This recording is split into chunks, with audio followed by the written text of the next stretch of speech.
Okay. Alright po. So, let's start na po for the first question po. About the details about me.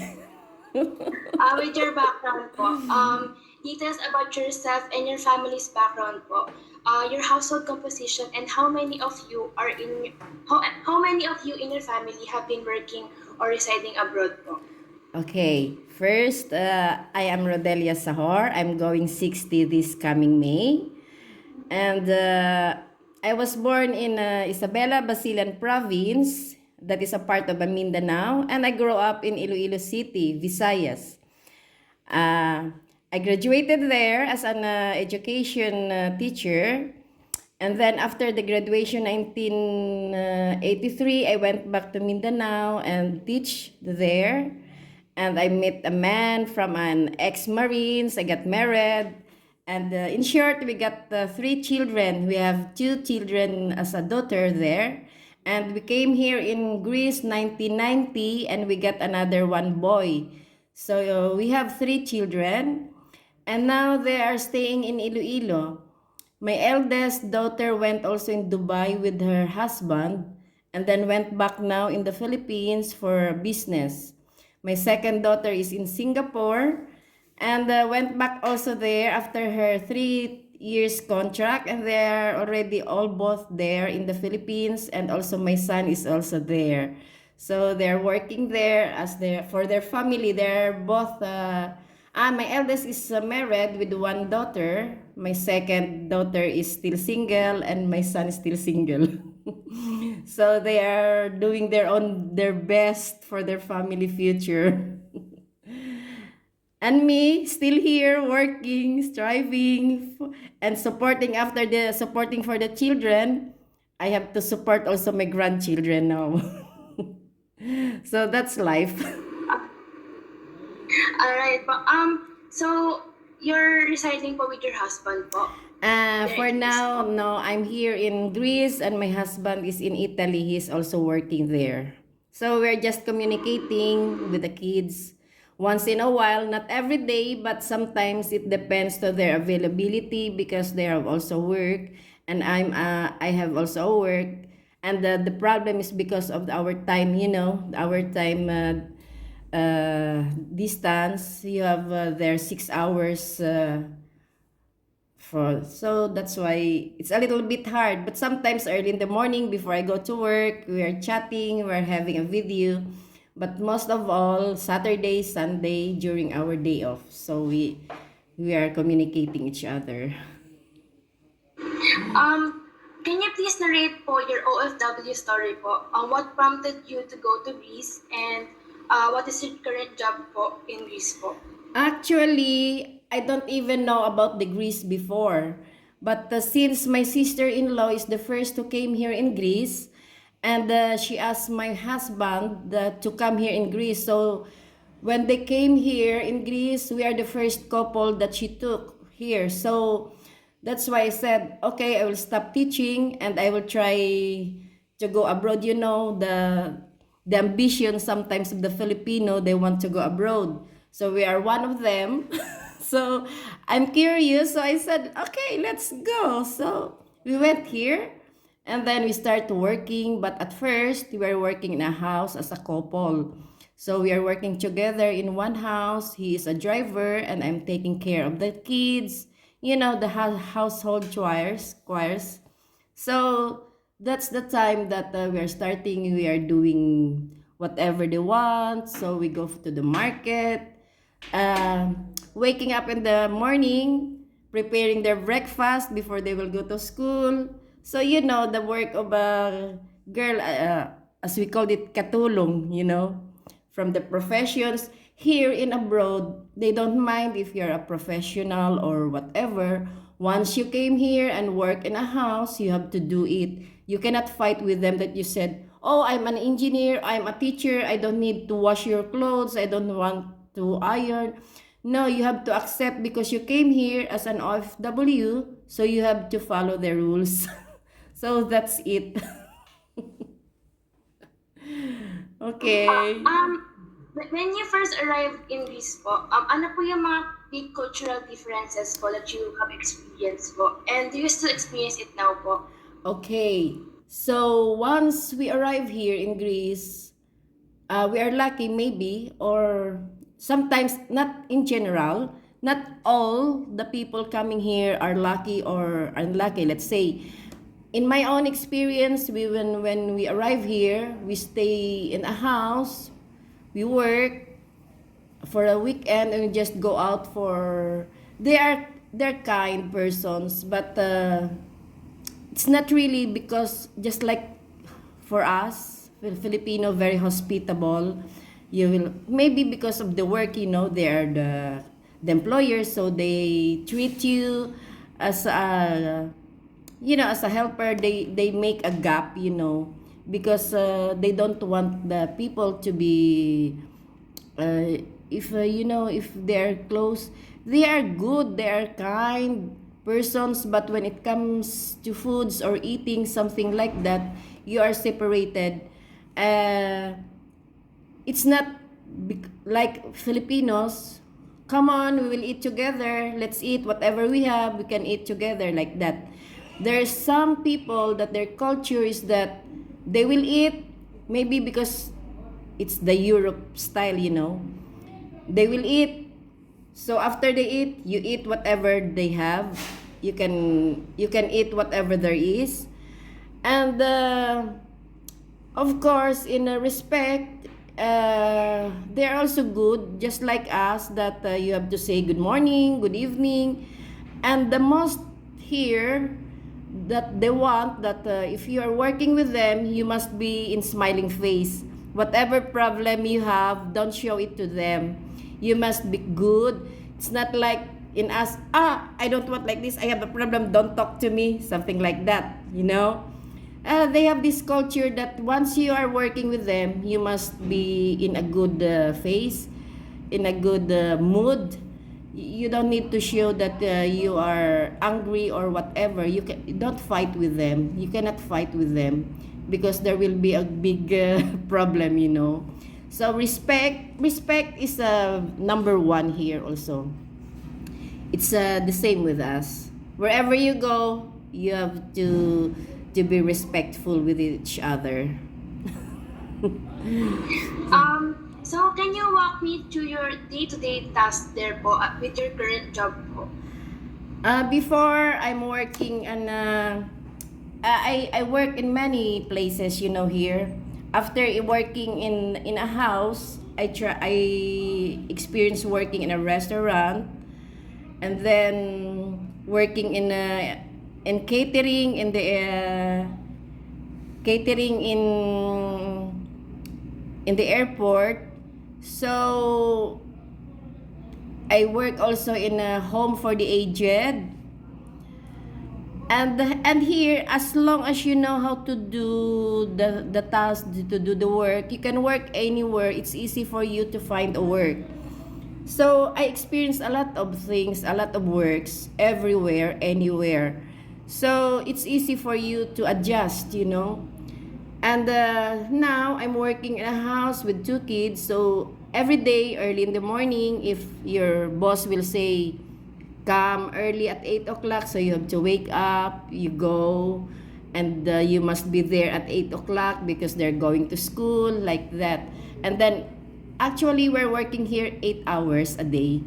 So, if you are extending your work, some employers are paying you extra money for the time, but not all. So it depends to your contract, to your employer. So if she will tell you that, okay, can you please stay for an hour or a couple of an hour, I will pay you 10 euro or 5 euros per hour, something like that. Some others 10 euro per hour. So not all, but anyway, it depends to your situation with your employer. It depends to their character or whatever. Anyway, you're lucky enough if you can find those employer that they're paying you good salaries. So that's it. During the weekends naman po, or your day off, what do you usually do po during those Okay. days? During day off, before pandemic, we have a lot of activities. We are also celebrating Independence Day, during June 12. Before, we are celebrating it and we're having a programs. We have a lot of organizations here. Filipinos, they have a church organizations. We're making a lot. Just like here, if you can see at my back, we have this various organization. This one is my new organizations, the charity. Hold on tight. So this is my new. I just make this December 2002. That's why you can see there 2002. So every weekends, an organization, they're having a meeting and making their own programs. You're making trips, excursions, something like that.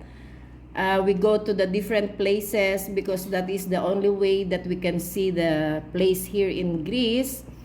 And of course, we can have sometimes we can have money income. So we gathered some money to in case of any emergency or those who need in needs. So that is the way how we are spending our times during day off. Or some birthdays, their parties, we're going like that. But during the pandemic, all of it stopped. So we are all aware. So we stay at home. We just talk with our friends through messenger, video talks like this. So, but now, thanks God, we're back to normal again. Yes po.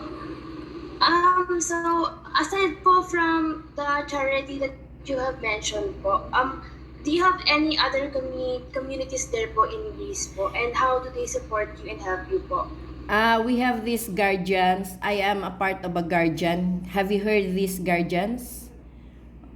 Hindi pa po. Hindi po. Okay, we have a lot of guardians here. I can send you a picture on it. We are in guardians and in other organizations the same. We have also this what they call the Luzon, Visayas, Mindanao, Los Vimin. They make it short like this. There is a BUO or Bicol United Association or organization, something. They're making a lot of organizations here. It depends to their place from where in Philippines. And if there is a problem, we are helping each other. For example, me, I have this charity. So once someone coming to us and ask for a help, of course, we the members, we are talking about it and how we help this person. There is also a GWA, Golden Wisdom Association, which I am a part of this also, giving a charity, food, relief, something like that. And they're doing this every end of the month. So we are a lot of persons as a helper. We give donations as a donors. And they gather this and they make a pack of sacks. Inside the basket, there is a rice. For example, 1 kilo of rice, 1 kilo of potatoes, a milk, a sugar, or Nescafe, and different foods. So they give this to the people, those who are sick people that they cannot work anymore.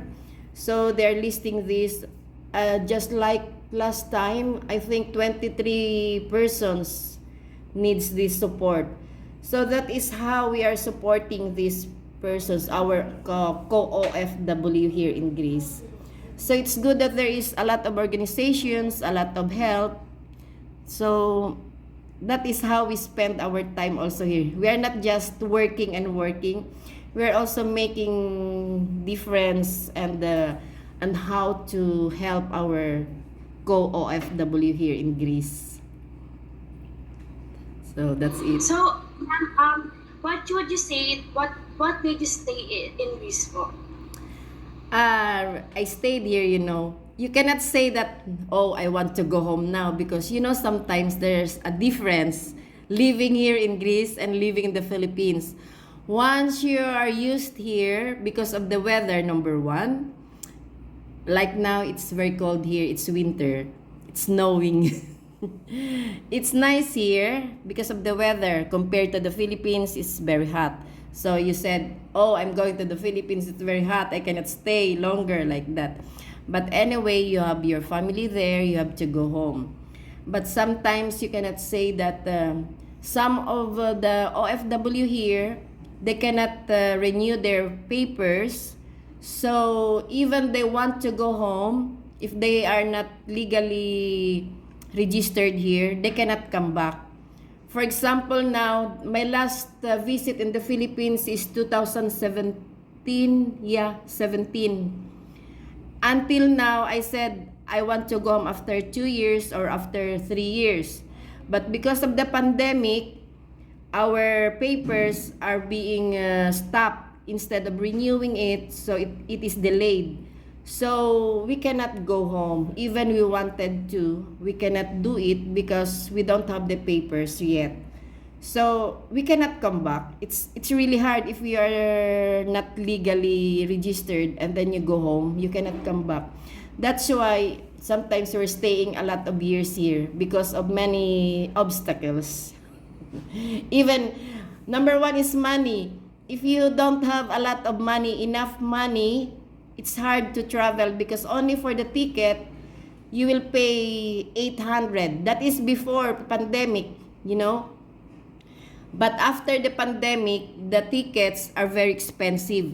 It's double, 1,200, let's say, euro.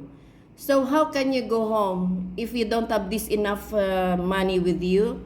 And then you have to go home, you still need a lot of expenses going there. You need to spend money. So that is another obstacle of going home. So even if you want to go home, you cannot do it. So that is some obstacles. So even you want to, so that's why we are staying here so many years now. Okay. So, ma'am, clarify ko lang po. Do you still send remittances po Yes. in your Yes. We have our own RCBC here. Rizal, we called it Rizal, something like that. That is the Philippine Bank. We have a lot of bank here, you know, the Western Union, the Intel. But we have our own RCBC. We are still sending it because sometimes even our kids have work, still they need, it's not enough, you know. So even us here, we are having this salary, but still we are borrowing money. You cannot really avoid borrowing money, you know, even with the interest. So many people here, many OFW working here, they make a lot of projects in the Philippines. They build a house, but it is not from their own pocket. They borrowed it with the interest. They sacrifice to pay it monthly just to finish their projects. So it's really hard, you know. So even the kids, even they are working still, for me, they're still saying, Ma, could you please send me money? I need it. Oh, I need to buy something. My daughter needs like this. So you cannot refuse to send them. So even I don't have money, I have to run with my friends. Could you please lend me money? I need to send. I need to send to my kids. Even I will pay you double. Even I will pay the interest. So that's the life here, you know. It's really hard. At until now po ba, nangyari pa rin po ba yun yung ganun Yes, po? yes, still. And I don't know why it becomes worse. I think many people are asking for money. We have, I can say that we have a co-op. We have a co-op here, cooperative that we are lending money. There is some people lending money, but still many people, many kababayans are still borrowing money. I don't know, maybe because of the pandemic. Since the pandemic came, many people lost their jobs, you know, because the employers are afraid. Uh, so they lost their jobs, so they cannot send money to their family. So they're borrowing money, even they will pay the interest monthly. So that is what happening here. You So you can. mentioned po earlier that Greece is now finally back in normal po. So, ah, paano po siya naging normal na po ulit? Like, compared po nung nag-start po Ah, yung pandemic? no, ganito yan back to normal. Kasi noon po during pandemic, we cannot enter the shops, you know. It's very strict. We have this vaccination, 3 vaccination. Before you go inside the shop, you have to show your vaccine identity. That means that you are being vaccinated, and you are free from a virus, you know. So before you can go free inside the shops, but now you just buy through online, and now they start again the normal, but you can go inside the shops, 2 persons, 3 persons, like that. In a supermarket, it's normal now, you can go anytime you want. They are not asking for this vaccination. Only to this shopping mall they are asking you, or from the what do you call this, in the pharmacy even sometimes. And we are still using mask. We are still using mask even in the buses, transportation. That is still, we are still using mask for safety.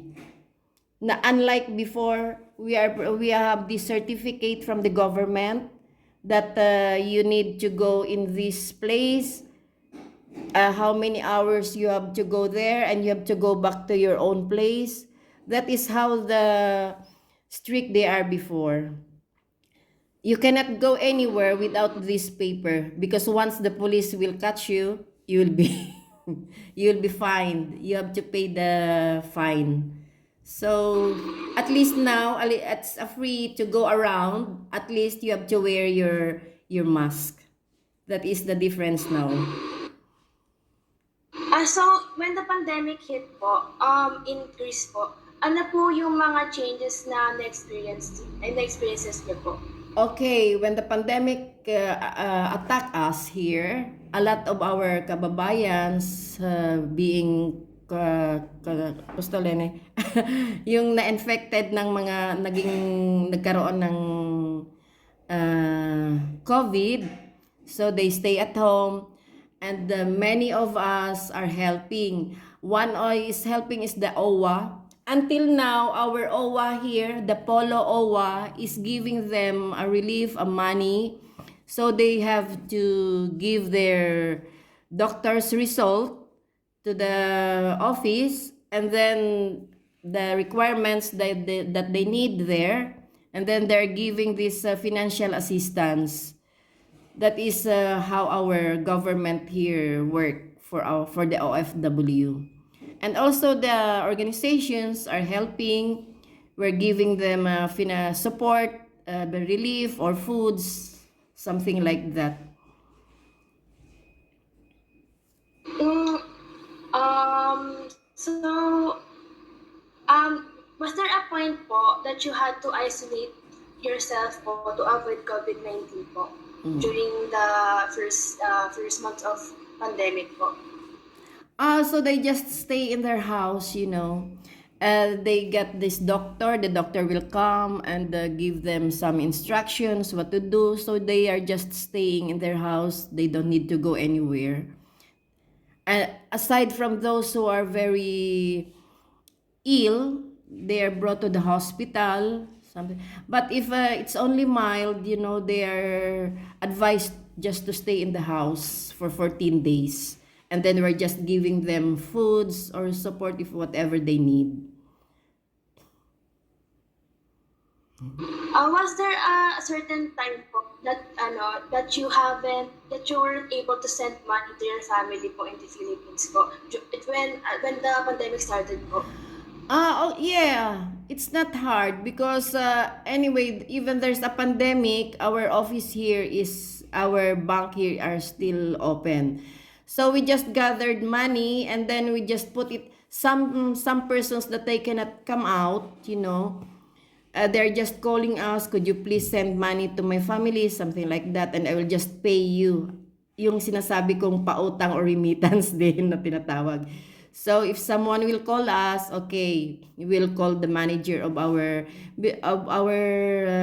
bank here. The manager of RCBC is also Filipino, and he is our friend. So we just gathered the money, and then he's just coming up here in our office, and he just pick it up with those names. So at least hindi po kami nahihirapan sa pagpapadala, kahit po nasa ano sila, isolation, kahit nasa bahay sila ng amo, nakakulong doon at hindi makalabas.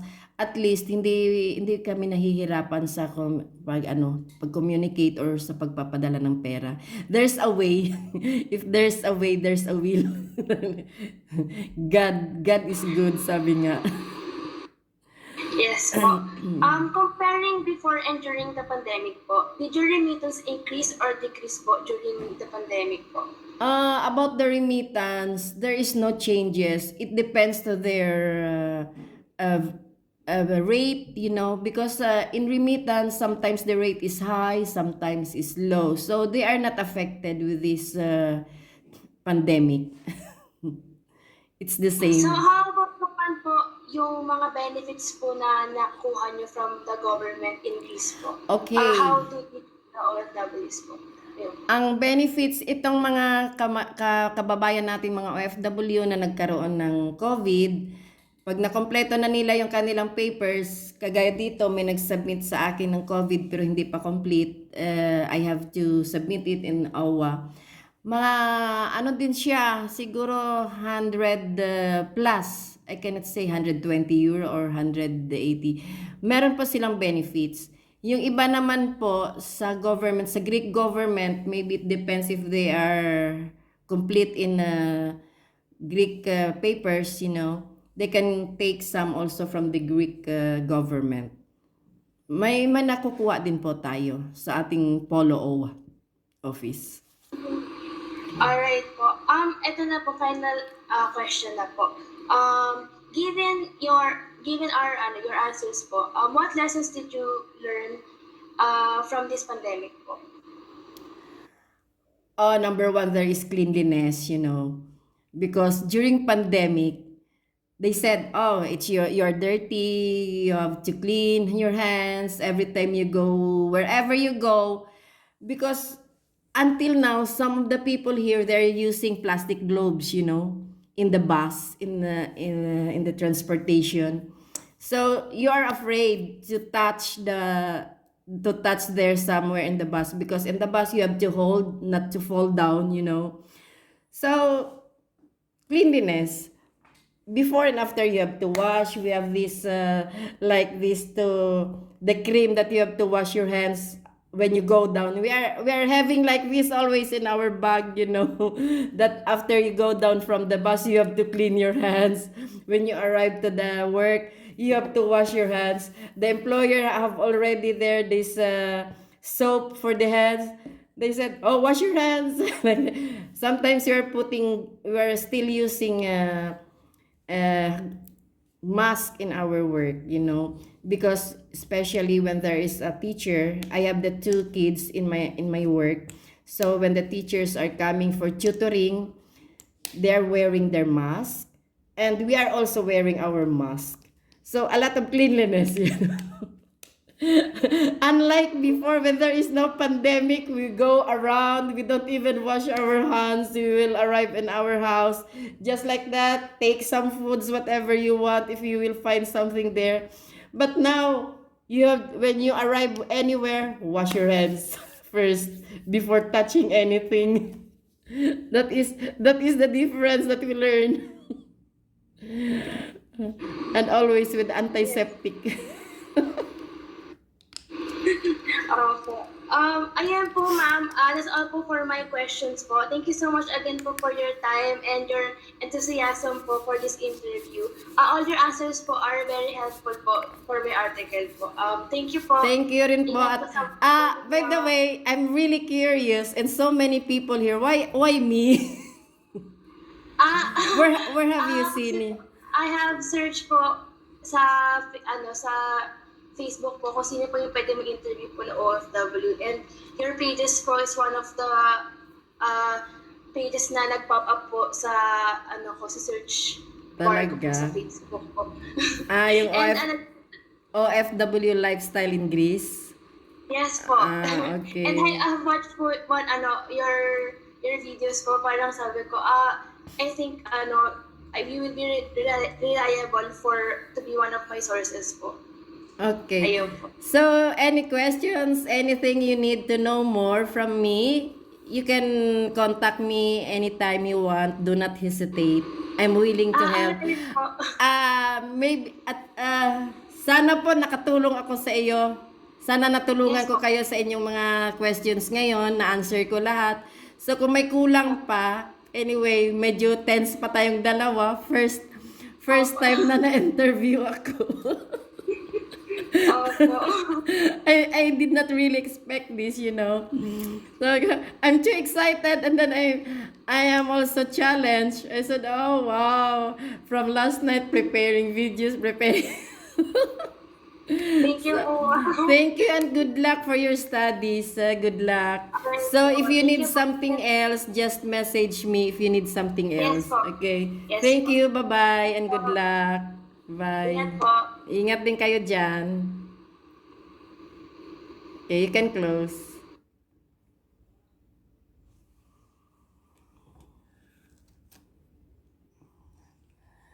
Ay, sorry.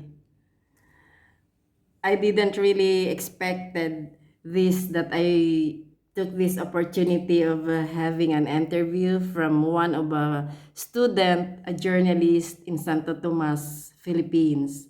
So I hope that I help her na kung anong kanyang makailanganin, at sana nasagot kong lahat dahil medyo nakakabakabahan pa ako. First time na na-interview po ako. So, sana po sa lahat ng mga students sa Philippines, good luck po sa inyo, sa inyong prelim. Prelim po niya yun eh. Kaya, thank you very much. At sana po itong aking page na OFW Lifestyle in Greece na makakatulong din po sa atin sa mga buhay-buhay.